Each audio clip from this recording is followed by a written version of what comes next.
franco-français qui est le lycée Lyautey. Donc, on peut dire que, comme chez Nélali, nous découvrirons chez Larouille un exotisme à l'envers. Car ici, ce ne sont pas les Occidentaux qui s'émerveillent devant l'Orient, mais ce sont les Orientaux, pour ainsi dire, comme le petit Mehdi, qui s'émerveillent devant l'étrangeté des us et des usages des Français. Par exemple, le moment où Mehdi est interrogé par son oncle et sa tante sur ses profs français. Son oncle, donc bien sûr sont des Marocains, son oncle traduit parce que sa tante ne comprend pas le français, et donc lorsque Mehdi dit, son oncle lui demande comment sont tes profs, et Mehdi dit bien. Alors, allons écouter la traduction faite par l'oncle à la tante. Il dit que ses professeurs sont très cool, très sérieux, mais ce sont malheureusement des incroyants, des koufers. Jamais ils ne font la prière. Et il paraît qu'il y en a qui vivent avec des femmes avec lesquelles ils ne sont même pas mariés. C'est comme ça les Français, voilà, c'est ce qu'il a dit. Fin de citation. Ce fantasme marocain sur les Français qui vivent en concubinage équivaut les fantasmes des Occidentaux du XIXe siècle devant les Arabes de l'Orient, devant l'idée que les Marocains avaient plusieurs femmes à l'époque. Hein, vous voyez, donc il met le monde à l'envers, pour ainsi dire. Et bien sûr, n'oublions pas que par le choix de son titre, Une année chez les Français, le roman de Larouille s'inscrit dans toute une tradition de récits de voyage assez fantasques qui furent surtout en vogue au XVIIIe siècle. Hein, une année chez les Pygmées, une année chez les Hottentots, etc. Donc là, une année chez les Français. En concluant provisoirement, le Maroc est omniprésent dans ses romans. Il y sert de cadre, d'observatoire et de champ d'étude, bien que sur le mode de l'ironie. Car dans ces deux textes, celui qui observe soi-même ou l'autre, c'est le sujet marocain. Hein, donc ce n'est pas les orientaux, pour ainsi dire, observés par les occidentaux, mais c'est l'inverse qui se produit ici. J'arrive maintenant à ma deuxième thématique, tout autre sujet, c'est le roman des... Moi je dis Haraga, vous dites Rag, n'est-ce pas? D'accord. Le roman des Haraga. L'émergence depuis le début du XXIe siècle de ce nouveau sous-genre romanesque montre très bien qu'une littérature migrante se définit plutôt par sa thématique que par les particularités biographiques de ses auteurs. Ça me paraît aussi important. Si ce genre littéraire, sous l'influence de l'actualité, hein, parce que bien sûr c'est l'actualité noire que nous vivons toujours malheureusement, est né au Maroc, d'où son nom. Hein, vous savez tous ce que Rag signifie. Hein, aux Pays-Bas, il faut que je l'explique à mes étudiants. Donc, ce genre, donc, né au Maroc, n'a pas tardé d'inspirer aussi des écrivains d'origine marocaine et même aussi non marocaine établis ailleurs. Voilà, je vous donne quelques exemples. Le roman des Rag, donc Pingvin, donc, ce sont des romans en noir, j'ai mis les textes en français, hein, c'est la majorité. Pourtant, il y a aussi La La La La, Hope and Other Dangerous Pursuits, publié en anglais, Heffipwaza en néerlandais, on dit De Overstee, c'est un récit, publié en 2005, Ahmed Ararou, Trabangsi, écrit en espagnol, publié en 2004, publié au Maroc d'ailleurs. Être quelqu'un, donc en français, de nouveau, Pointe-la-Rouge.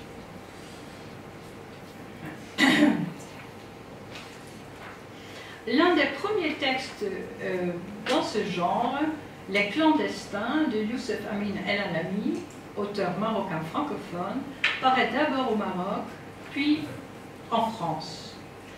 Dans ce récit polyphonique, un narrateur extradiégétique retrace l'histoire de 13 personnages, 11 hommes, une femme et un enfant, qui ont fait naufrage pendant la traversée du détroit de Gibraltar et dont les cadavres ont été rejetés sur une plage marocaine. Donc je vous ai donné les titres des 3 textes dont je vais parler très brièvement. Youssef Amin El Alami, Les clandestins, Hafid Bouazza, La traversée en néerlandais, et Ahmed Ararou, Trabanksi, publié en espagnol. Et les trois portent donc sur le thème des règles. Dans ces trois textes, le merveilleux et le surnaturel sont très... Attends, pardon, ça viendra encore. Dans ces trois textes, le merveilleux et le surnaturel sont très présents. Dans deux d'entre eux, La traversée de Bouazza et Les clandestins de El Alami, un narrateur extradiégétique fait par moments interruption dans son propre récit. Et par ce geste autoréférentiel, celui qui raconte l'histoire crée une certaine complicité entre ses lecteurs et lui-même. Je vais vous donner l'exemple. C'est donc tiré des clandestins, où on lit à un moment donné, on aurait pourtant aimé sortir de cette histoire, comme on sort d'un film, le cœur serré, mais avec la consolation que ce n'est qu'un film après tout, et que si nous l'avions voulu, nous aurions même pu, en appuyant sur une des touches, faire un arrêt sur l'image. Donc tout d'un coup, dans le récit de ces 13 personnages, il y a l'auteur, hein, ce n'est pas le narrateur, il y a l'auteur qui tout d'un coup interrompt son récit pour donner ce commentaire sur ce qui est en train de se passer. Et à mon avis, c'est aussi un moyen pour l'écrivain, c'est tellement atroce de décrire la noyade, hein, des gens simplement qui vont périr hein, en haute mer. Donc on ne peut pas les décrire de façon réaliste, parce que ça c'est très intéressant, tous ces textes que je vous ai montrés ne sont pas du tout des textes réalistes, hein, ils sont très poétiques. Poétiques parce que, comment dirais-je, le réalisme pour un sujet tellement grave, ça tombe vite dans les clichés, dans les kitsch. Hein, donc ce sont sur un problème tout à fait réel, ce sont tout de même des textes, les écrivains ont choisi de ne pas faire un récit réaliste. Parce qu'encore une fois, ils contournent, pour ainsi dire, le drame de ces pauvres clandestins.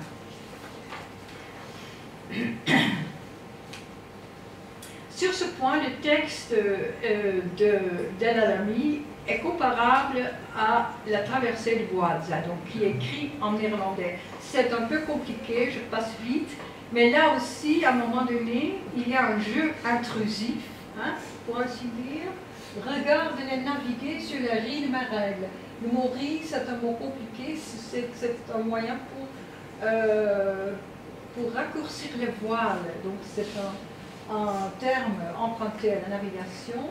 Et donc là, de nouveau, c'est l'auteur, tout d'un coup, hein, qui interrompt le récit et qui dit « Regarde ces pauvres noyés qui, pour ainsi dire, flottent sur mes règles. » Et les règles sont les règles du récit.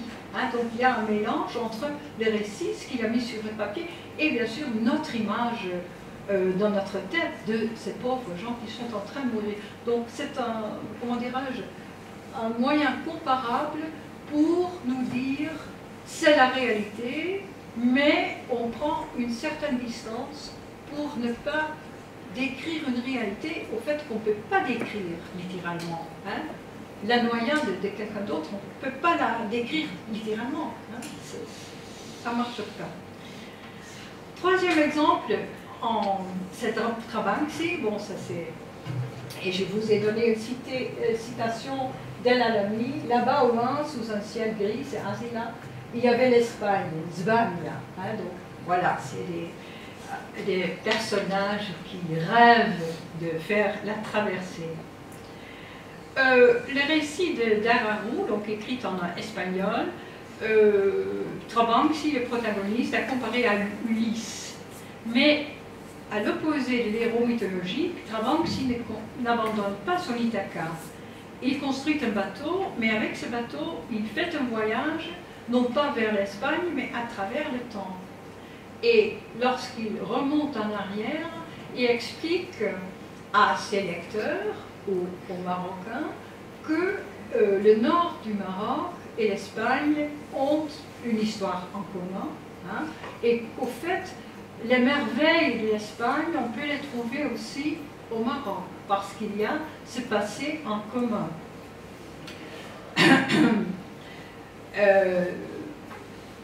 Voilà.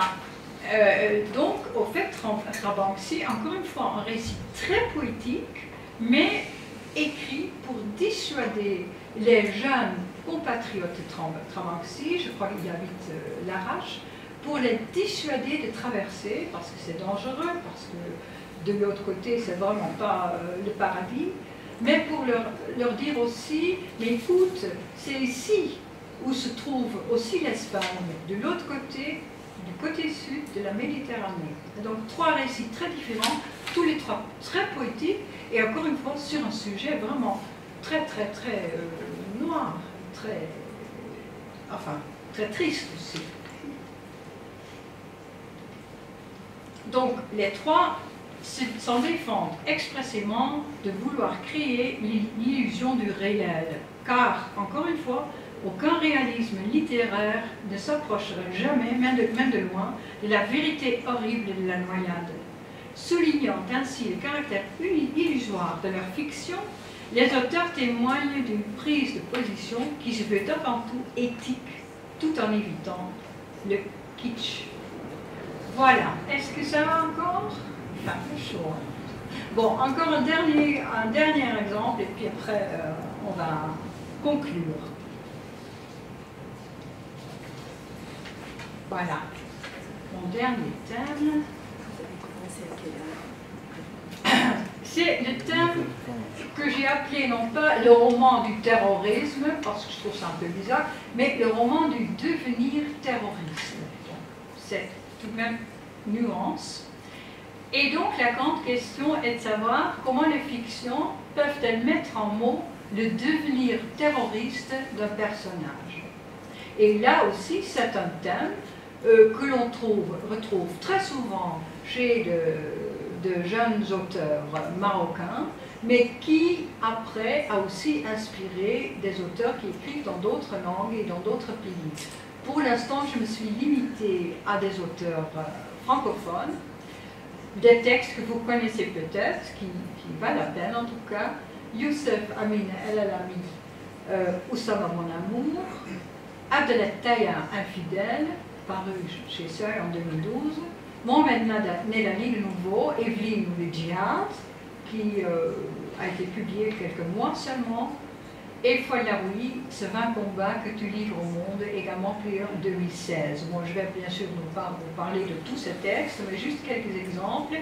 Et j'ai mis aussi sur la diapo, voilà, des textes critiques édités par Alec Böhmer et Stephen Morton en anglais, mais sur le roman du devenir terroriste dans d'autres langues, en anglais notamment. Parce que, bien sûr, il y a aussi en français des textes beaucoup plus anciens sur le même thème. Par exemple, la pièce de théâtre Les Justes d'Albert Camus, hein, qui a été publiée en 1949. À l'encontre des règles, le devenir terroriste est un thème qui existe, comme j'ai dit, au moins depuis le début du XXe siècle et qui est aussi un thème littéraire international. De plus, la notion de terroriste renferme une certaine ambiguïté, car dans le cours de l'histoire, il a désigné également des personnes qui, par d'autres, furent considérées comme des résistants, des rebelles ou des partisans. Ça dépend du point de vue. Par exemple, pendant l'occupation allemande des Pays-Bas, hein, les Allemands, les occupants, parlaient des résistants, des terroristes. Hein, donc, c'est difficile, hein, il s'agit de bien distinguer les points de vue. Dans les textes qui nous intéressent ici, c'est bien évidemment le terrorisme islamiste qui est au cœur de ce texte, ou plutôt la question de savoir comment devient-on terroriste dans le monde d'aujourd'hui.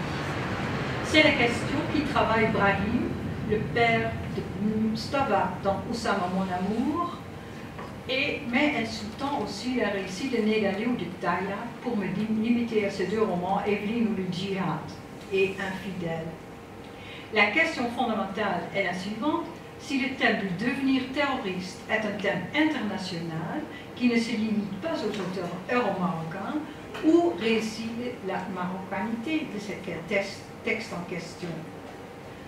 Dans les deux récits, le contexte historique et social marocain joue effectivement un rôle fondamental. Pour trouver l'origine et la destinée de son personnage, Taïanan infidèle remonte l'histoire pour nous montrer l'injustice dont a été victime la mère du héros qui s'appelle Jalal. Hein, donc voilà, on va peut-être sauter, mais les différentes raisons dans l'histoire de vie de ce personnage nous sont détaillées pour trouver une question à cette question du pourquoi, du grand pourquoi. Chez Nedali, tout commence par l'emprisonnement de son héros, voilà, qui s'appelle Idar.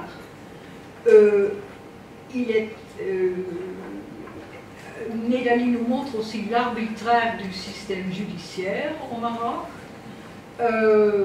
Puis, bien sûr, il se radicalise même pas, mais un petit peu entre les murs de la prison. Et finalement, à un moment donné, il peut sortir de la prison sans qu'on lui donne la raison pourquoi, mais sans lui donner de l'argent. Donc, comment retrouver son village sans argent? Donc là, justement, il y a de nouveau l'ironie de Nedali, l'absurdité aussi du sort du jeune Idar qui est décrit, même que ses aventures en prison et le fait qu'il est sauvé, pour ainsi dire, de façon très inattendue par l'amour et l'argent d'une Française d'un certain âge qui est amoureuse de ce beau jeune. Donc, au fait, il est sauvé par une dame française d'un certain âge qui lui achète une petite échoppe et puis peut créer sa propre entreprise. C'est donc, les deux récits ne sont donc pas vraiment réalistes, malgré l'actualité du sujet. Chez Nedali, il y a l'auteur qui, vers la fin de sa narration, fait interruption dans son propre récit, tandis que chez Taïa, c'est la féerie qui clôt le roman.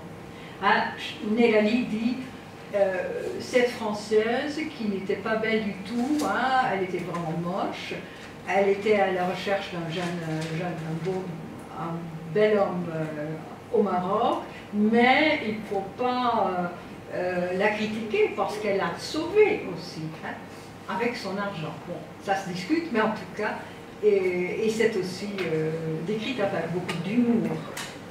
Chez Taïa, il y a également une féerie qui clôt un roman qui n'est pas du tout réaliste, malgré le sujet, de nouveau, assez grave.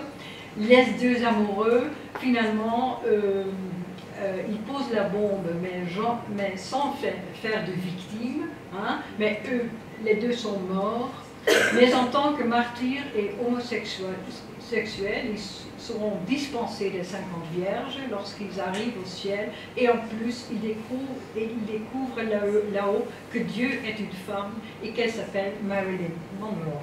Donc c'est vraiment une fin tout à fait féerique, mais qui donne même une certaine légèreté aussi nécessaire à ce roman pourtant très grave et très sérieux. Alors, j'arrive à ma conclusion qui sera brève. Qu'est-ce que cette comparaison, aussi succincte qu'elle soit, nous apprend? Abstraction faite de l'esprit inventif des auteurs qui nous intéressent ici et qui jouent un rôle déterminant dans toute création littéraire, nous pouvons tout de même conclure qu'il existe désormais une littérature euro-marocaine en Afrique et en Europe, ou plutôt qui incorpore l'Afrique dans l'Europe et l'Europe dans l'Afrique.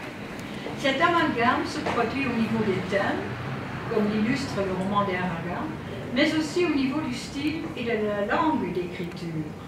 Mais on y ajoutera tout de suite qu'à l'intérieur de cette littérature euro-marocaine, la littérature francophone est plus dynamique que jamais. Donc, encore une fois, je n'ai pas voulu vous montrer ici que la littérature francophone est morte, ou même quasi morte, mourante, pas du tout.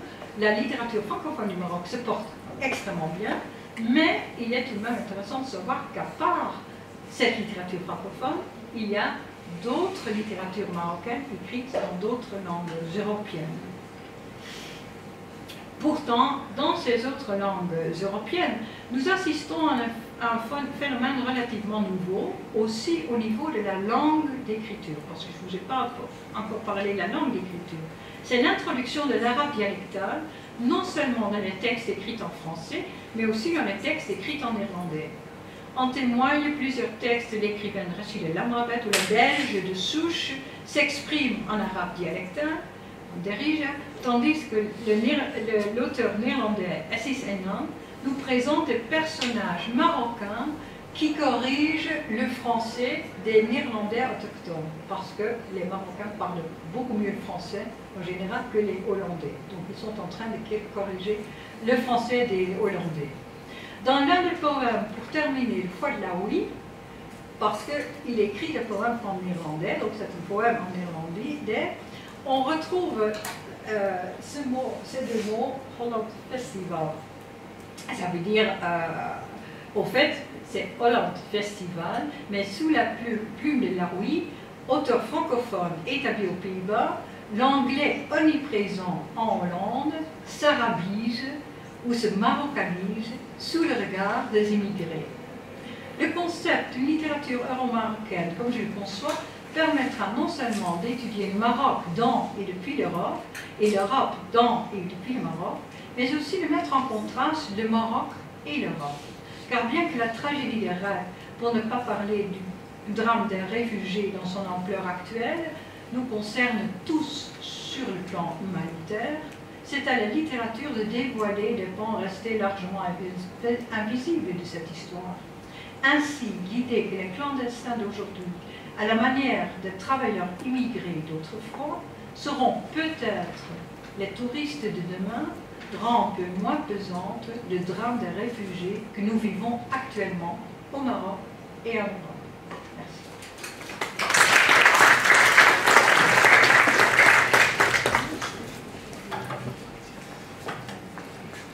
Merci Ing de ce voyage dans la littérature, on va dire, l'imaginaire Maroc écrit dans d'autres, dans d'autres langues, et c'est difficile de faire un résumé de ce que vous avez dit, tellement c'est riche, on va dire, de références à certains auteurs, mais je pense que nos étudiants ont compris que la littérature marocaine, depuis un certain moment, se conjugue aussi avec, et s'écrit avec d'autres langues qui ne sont pas uniquement le français. Et c'est derrière ce vocable d'éclatement, c'est pour dire tout simplement que la littérature marocaine, elle est écrite dans d'autres langues grâce à certains Marocains d'origine marocaine, mais de nationalité étrangère, écrivent et gardent dans leurs écrits un univers, disons, marocain, mais qui est nourri aussi par une littérature hollandaise. C'est le cas de Hafid Bouazza, qui à la fois maîtrise la langue néerlandaise, et aussi il est dans cet univers, puisque je pense que c'est dans l'un de ses romans où il décrit, je pense, Amsterdam ou Rotterdam, et dans cet imaginaire, il va décrire une ville hollandaise où il y a les minarets, où il commence à s'islamiser, on va dire, à devenir, et c'est dans ce sens que vous avez parlé tout à l'heure, de ce rapport, on va dire, qui est dans un échange perpétuel de deux imaginaires qui s'écrivent dans une langue. Et comme je sais que vous vous intéressez beaucoup à l'histoire de la littérature, je crois que dans ce sens, il n'y a pas lieu de disputer les écrivains entre les nations, puisque chaque nation va trouver quelque chose dans ses écrivains qui mérite d'être à la fois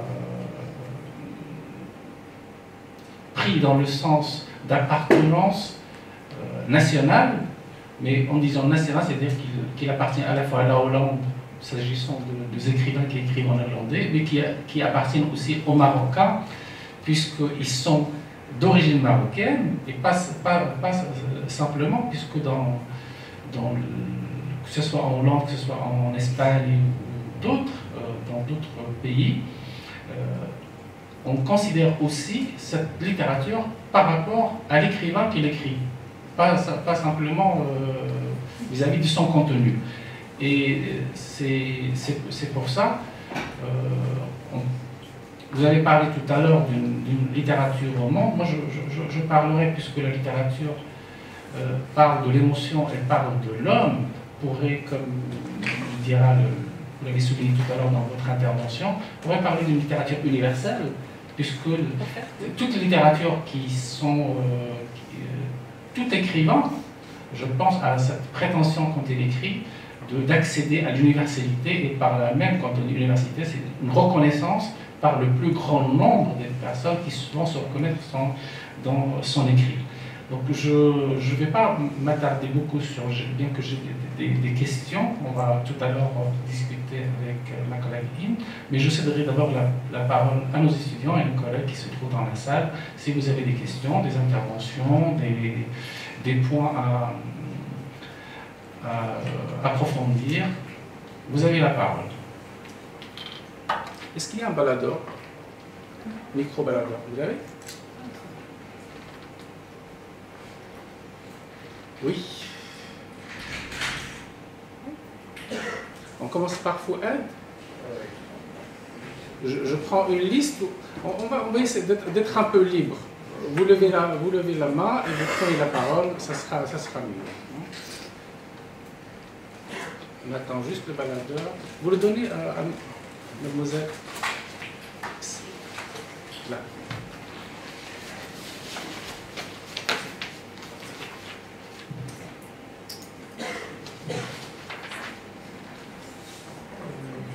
Bonjour, Madame Antoine. Je vous remercie pour la qualité et la richesse de cet exposé qui, moi, personnellement, m'aura permis de connaître d'autres figures qui écrivent dans d'autres langues que la langue française. Moi, j'ai envie de poser une question par rapport aux instances de consécration. Parce que vous avez parlé tout à l'heure de centre et de périphérie. En fait, ce que je remarque, c'est que, en tout cas par rapport à la France, c'est que les instances de consécration ne priment que les auteurs qui fictionnalisent des problématiques françaises ou européennes. Alors évidemment, il peut arriver que dans certains romans, l'intrigue se déroule en partie dans un pays maghrébin, par exemple l'Algérie ou le Maroc, mais c'est presque toujours systématique. Ce qui me frappe, c'est qu'on ne consacre que des auteurs qui évoquent une problématique qui impacte la vie en Europe. Je pense plus particulièrement à Boualem Sansal, dans le village de l'Allemand, qui est du reste un très beau texte. Il n'y a rien à dire sur sa qualité esthétique, mais qui pose le problème du nazisme, de la Shoah.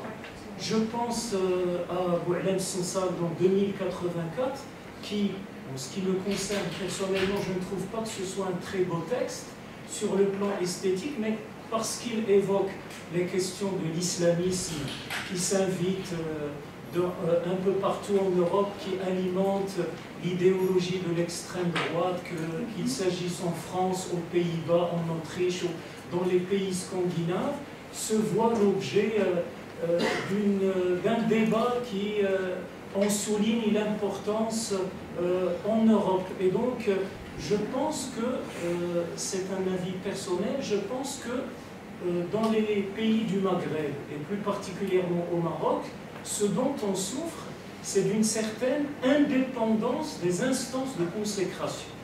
Je vous donne comme exemple la polémique qui a eu lieu autour d'une année chez les Français, précisément dont vous avez parlé, que vous avez eu raison d'ailleurs d'en parler dans des termes très amélioratif et vous avez eu raison de demander aux étudiants de le lire parce que c'est un très beau texte. Mais moi, je me souviens qu'il y a eu une polémique autour de ce roman parce qu'il était en lice avec le texte de Mahi Bin-Bin, Les étoiles de Sidi Moumen, si j'ai bonne mémoire, et précisément parce que dans le jury, il y avait justement des jurés français, eh bien, il y a eu une polémique entre les Marocains qui voulaient primer une année chez les Français et les Français, eux, qui ont insisté pour que ce soit précisément le texte de Mahi Bin-Bin qui soit primé, bien que l'intérêt d'une année chez les Français, c'est précisément ce que vous avez dit, c'est-à-dire un renversement total des ingrédients du roman orientaliste. Voilà, merci beaucoup. Très pertinente que vous venez de faire, et je suis d'accord avec vous. Vous avez raison que c'est vrai ces dernières années que peut-être la consécration de certains textes est nettement liée à l'actualité, hein, comme le roman du devenir terroriste. Pourtant, il y a aussi une grande différence entre les différents pays en Europe. On peut dire que pour la France, les écrivains marocains se sont trouvés, comme les autres auteurs francophones, un peu en marge, hein, chez l'Harmattan, ou enfin. Et bien sûr, la situation a beaucoup changé, je crois surtout depuis le succès foudroyant de Benjelloun, si on l'aime ou pas, mais en tout cas, et après, maintenant, on a vraiment découvert cette littérature très riche en France, et on retrouve, comme Leila Slimani, qui a été publié chez Gallimard, hein, qui vient d'obtenir le prix Goncourt.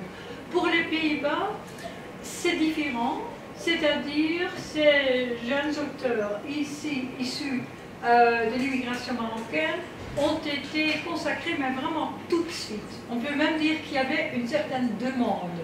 Donc ils ne parlaient pas, à cette époque-là, je parle du début des années 90, ils ne parlaient pas nécessairement de sujets d'actualité, hein, comme Hafid Bouazza par exemple, mais il y avait, comment dirais-je, aussi du côté des éditeurs, un soif d'avoir des auteurs dits post-coloniaux, comme par exemple Salman Rushdie en Angleterre. Le succès foudroyant de Salman Rushdie, parce que la Hollande regarde beaucoup l'Angleterre, hein, les gens parlent l'anglais plutôt que le français, donc l'Angleterre ou les États-Unis, c'est le grand exemple, enfin en tout cas dans le marché littéraire. Et donc là, c'est donc une histoire un peu différente. Moi personnellement, mais c'est une hypothèse, je pense que vraiment à un moment donné, les éditeurs se disaient, et j'ai aussi une étudiante en thèse qui a travaillé là-dessus, ils se disaient à un moment donné, il nous faut aussi notre Salman Rushdie. On a tant de jeunes issus de l'immigration marocaine, il doit y avoir un petit ou un grand Salman Rushdie quelque part. Et donc, quelqu'un comme Hafid Bouazza, il n'a eu aucun problème pour trouver un éditeur, aussi parce que c'est un bon écrivain, mais aussi parce qu'il y avait la demande. Il y avait, bon, il faut vraiment faire un peu pour Dieu pour comprendre. La qualité est certaine dans son cas, ce qui n'est pas le cas de tous ces auteurs concernés, mais il y avait aussi une certaine demande de la part des éditeurs.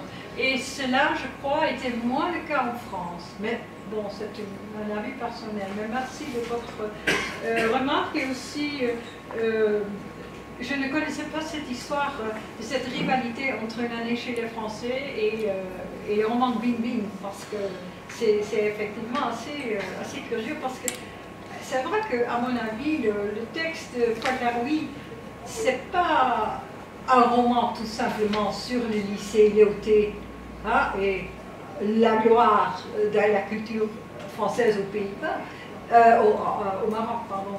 Mais c'est vraiment un roman justement sur, enfin, un roman assez critique qui met à l'envers les stéréotypes de l'exotisme.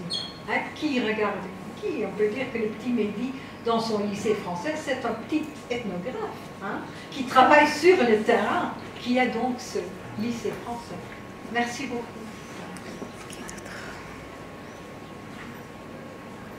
Oui, avec plaisir.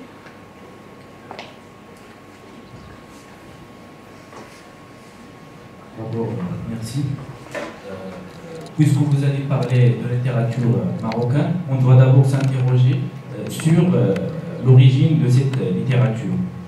Nous savons tous que dans la période coloniale, le colonisateur s'est efforcé à imposer sa langue dans le territoire des colonisés. Pour ce faire, il a ouvert des écoles qui lui permettent par la suite de canaliser et véhiculer son idéologie. Par la suite, les intellectuels et les écrivains qui sont venus pour lutter contre le fait colonial ne savaient écrire que dans la langue des colonisateurs. Donc on peut dire que c'est dans ces conditions que la littérature marocaine a vu jour. Donc cela nous amène à poser la question suivante. Est-ce qu'on peut dire que la littérature marocaine est le fruit du colonialisme? Autrement dit, est-ce qu'on pourrait aujourd'hui parler d'une littérature marocaine,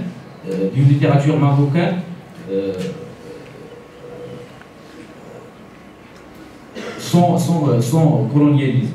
D'accord, oui, effectivement, vous avez parfaitement raison, bien sûr. En tout cas, pendant très longtemps, et surtout, bien sûr, tout de suite après la décolonisation, ici, bien sûr, la langue française était considérée comme la langue du colonisateur, et c'est tout à fait vrai, c'est toujours vrai. À mon avis, au fur et à mesure, la tension a tout de même disparu un peu parce que l'histoire a progressé, le Maroc a une longue histoire après la décolonisation, histoire très intéressante qui aussi a beaucoup inspiré vos écrivains.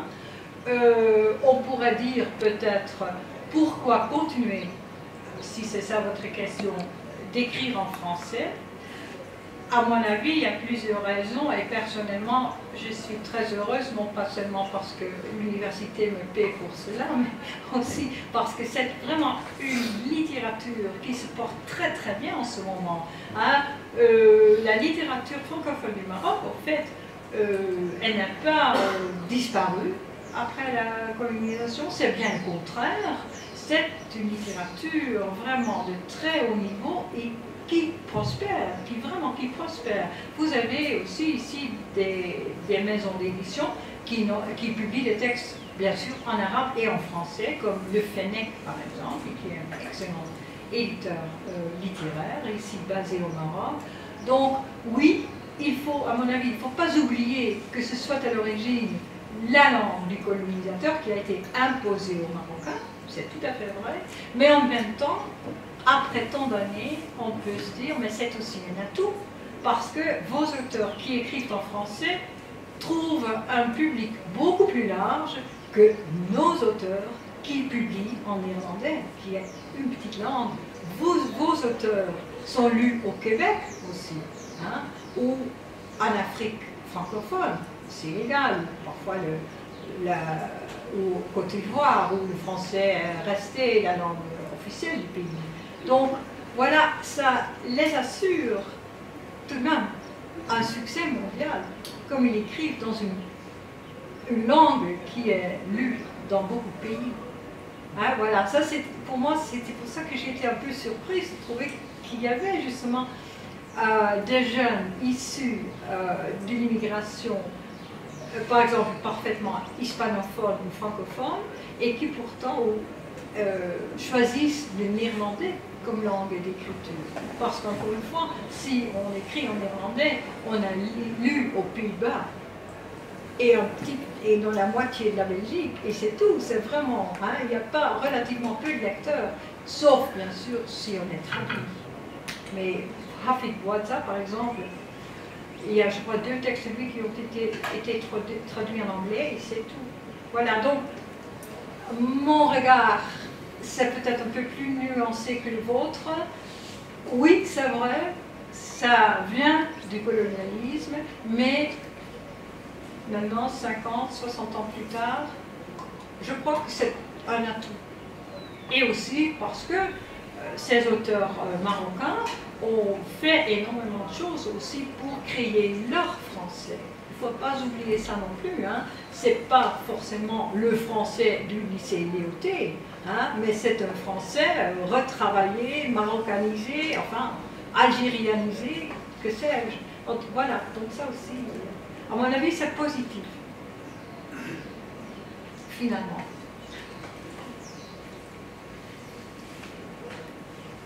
D'autres questions?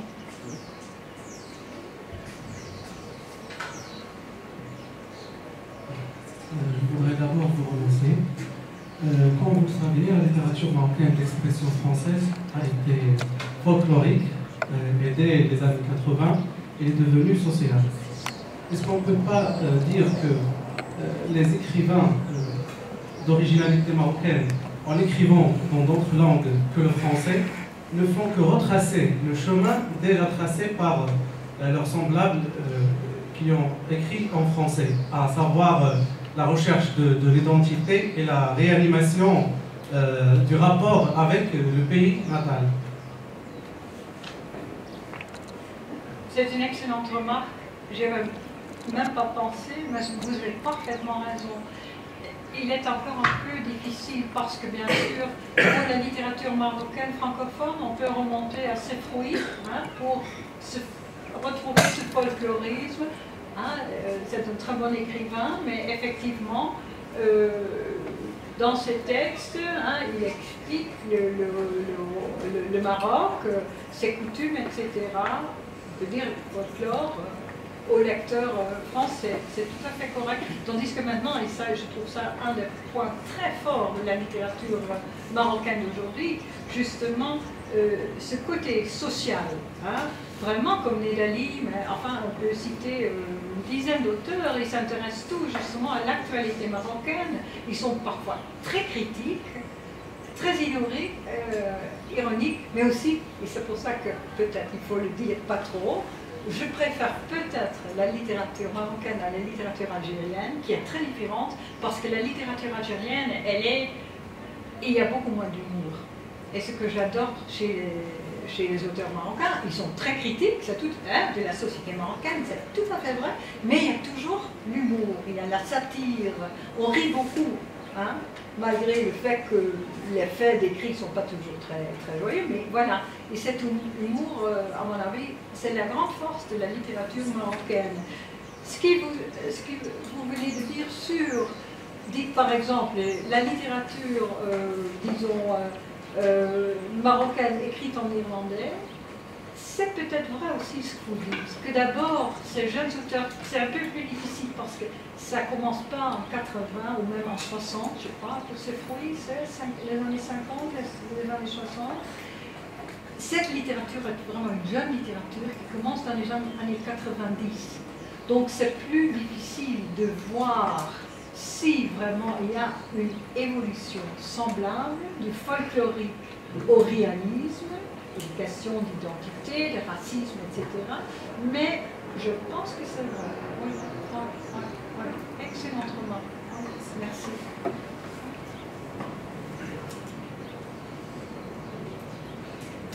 Question?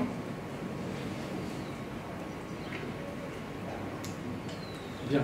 La dame, vous avez aussi beaucoup d'écrivaines excellentes au Maroc. Vous avez une question? Ou une remarque? Ou une critique? Non?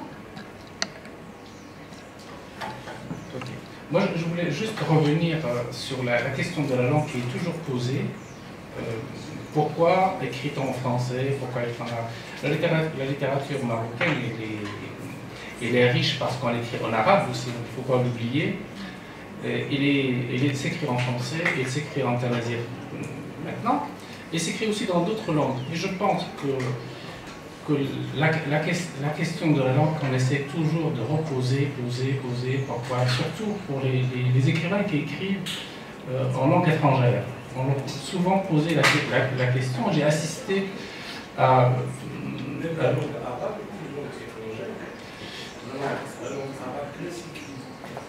D'accord.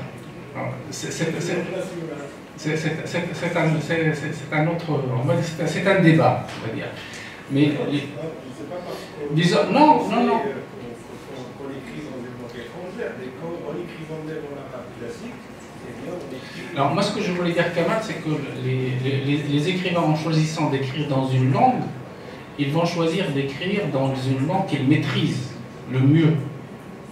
Et c'est cette question qui revient quand on interroge les écrivains. Leur réponse à chaque fois, c'est de dire « Moi, j'écris dans cette langue parce que c'est la langue que je maîtrise, c'est la langue par laquelle je peux écrire à la fois l'émotion du monde, nommer les choses, sans se perdre, on va dire, dans les... » Et l'écriture, la littérature, on parlait de la littérature universelle, de la littérature qui est primée, de la littérature qui est choisie, etc. Et on parle comme ça, comme quelque chose en prenant notre distance, mais cette littérature, qui l'a choisie, qui la prime, c'est le lecteur. D'abord, il passe, je ne vais pas rentrer dans pour décrire le champ littéraire comme il se constitue, mais je veux simplement mettre l'accent sur cette question de la langue. Il n'y a pas dans la littérature que la langue, mais la langue, il véhicule tout un univers. Et c'est cet univers qui est écrit en néerlandais maintenant, qui est écrit en espagnol, qui est écrit en français, qui est écrit en arabe classique, qui s'écrit de plus en plus maintenant. Il y a certains écrivains qui s'essaient à écrire en darija. Youssef Amil Alami a écrit un petit texte en darija, et d'autres. Et le choix, par la suite, pour primer telle ou telle littérature, pour la retenir comme littérature qui va être retenue dans l'histoire, et qui va... C'est une question de temps. Et c'est une question aussi de travail des universitaires, des critiques, des journalistes, de beaucoup. Il y a des écrits qui sont tombés dans l'oubliette. Il y a des raisons pour lesquelles ils sont tombés dans l'oubliette. Mais sur la question de la langue, il faut qu'on sache, je m'adresse, je sais que ce débat peut s'éterniser, mais pour les étudiants, il y a cette idée selon laquelle un écrivain écrit dans la langue qu'il choisit comme territoire pour écrire. Et si vous lisez le texte de Fouad Laroui, elle revient sur cette question-là, Philomène Tralala, il y a tout un chapitre consacré à cette question de pourquoi écrit-on en français et pas dans une autre langue, pourquoi écrit-on en arabe classique et pas dans d'autres langues.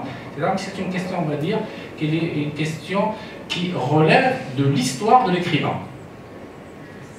Merci si vous avez des questions. Une petite remarque, s'il vous plaît. Oui.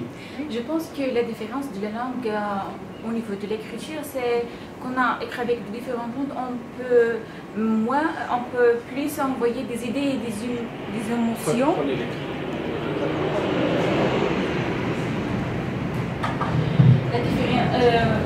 La différence des langues. Donc, la littérature, elle nous aide à envoyer des émotions.